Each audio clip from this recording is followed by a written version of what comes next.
All right, ages and stages of homeschooling. There's a lot of them, aren't there? I was really lucky because I started homeschooling other people's children before my oldest was ready. So my baby was 9 months old whenever I heard about well, yeah, about 9 months old, 6 months old, whenever I heard about homeschoolers. And I started teaching classes to homeschoolers when he was 9 months old, which is what made me a homeschooler, but that's a whole nother video. So as we added more and more kids, I was very grateful and blessed to have this ability to slowly ease into the idea of homeschooling. My husband was the one that helped me to see that they're not going to just wake up one day and have a structured life and understand that you have to sit down and have time for schoolwork. So we called school anytime I'd have them write or draw or read. I would say school time, and then whenever they were, I'd say 3 and 4, the oldest was maybe 4 years old, I'd have him read or write or draw or whatever it is. And if he said, "Can I be done?" Yes, yes, you can be done. So the first stages of homeschooling is yes, you can be done. You never want to burn that poor baby out before they're even in first grade. So you always want them to want more. Sometimes you stop early on purpose so that they want to finish tomorrow. Um, that's another trick. Keep them curious. Don't feed it all to them at once. So that's one thing. The second stage of homeschooling is when you kind of have this junior high.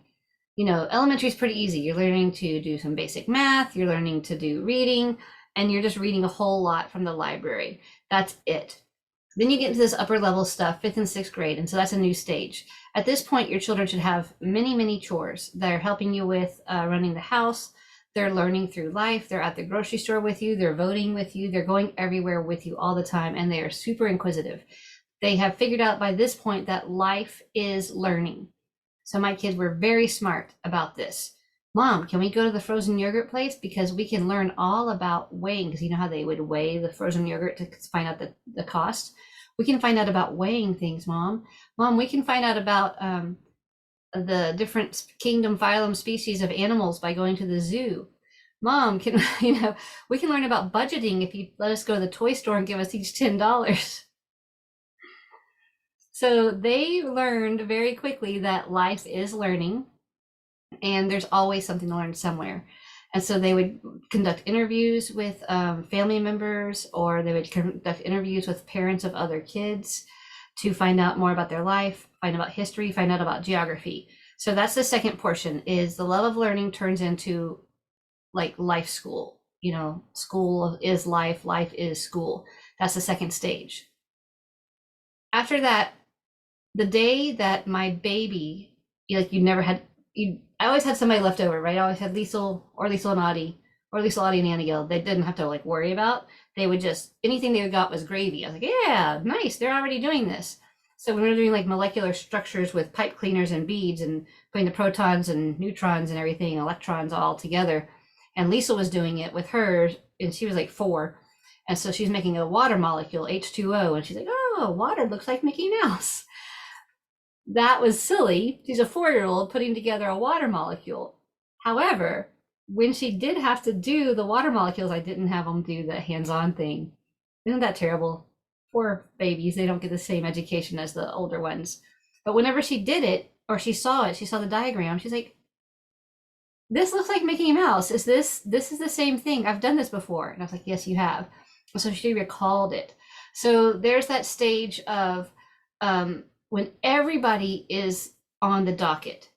That's a pretty big freak out moment whenever you realize that, oh, every child I have is actually responsible, or I am responsible for every child's education. And so that to me is a big turning point in your life, because before that, you could sort of say, "Oh, well, I'm focusing on just this." But the day you have to focus on everybody, that's a big day. So your responsibility goes up. But here's the good news. By that time, a lot of times, the oldest one is now at the scholar level. So at the scholar level, you are no longer teaching them. You are keeping them accountable, making sure they have all their materials, and asking questions. Yes, I still do read alouds with my 9th, 10th graders all the way up. I still am sitting with them. I'm still available to them. But it's no longer this, "Hey, we need to." It's, "Have you done? And so the scholar level is a wonderful, wonderful portion of their life. The last 4 years, 3 to 4 years for most of them, depending on if they're girls and boys and which age order they are. So I have my middleist, my fourth kid, and my baby who are, excuse me, who are home now. And I do very little. So that's the last stage. You're doing very little, but there's a lot of learning happening if you laid the groundwork. If you have pulled them out of public school recently, that's not going to look the same. The scholar level is not going to be that way. They're used to being spoon fed and then regurgitating. Spoon it in, pull it out. And so you do have to do some legwork to help find out what sparks their interest. Where does that motivation lie? How can you get them to dig for themselves? Because frankly, if you're digging for them, they're not learning it anyway.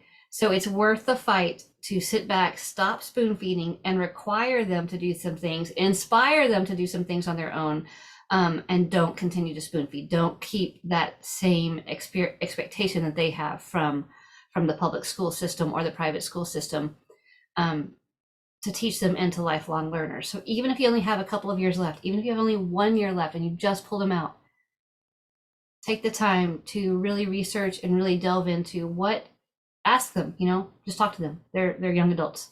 Talk to them. What do I need to do? What can I do to help you to care a little bit more about your education? They don't have to care a lot more. They have to care a little bit more. So those are the stages, from the babies to just life school to, okay, you're actually having to feed them, having to keep things up, keep things going, to the very end one, which is scholar level, and you're doing very little. When you have many across the way, which I didn't, I had all of mine within 6.5 years, so I didn't have the big spread that a lot of you have. That's when you have that scholar level student reach down and help the younger. That's part of their schooling, and there's nothing wrong with it. They should be helping with the little ones. They're going to learn things more deeply. They're going to learn patience. They're going to learn perseverance. They're going to learn seeing curiosity through the eyes of a child. So use the scholar to also help with the younger one. Don't say, well, they're so overloaded. No, they can figure it out.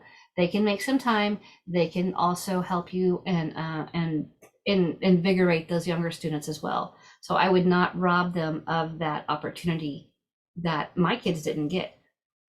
We do at co-op and at church and things like that, but they don't get that opportunity that your kids, if you have babies and scholars at the same time, that's quite a blessing. And don't give it away.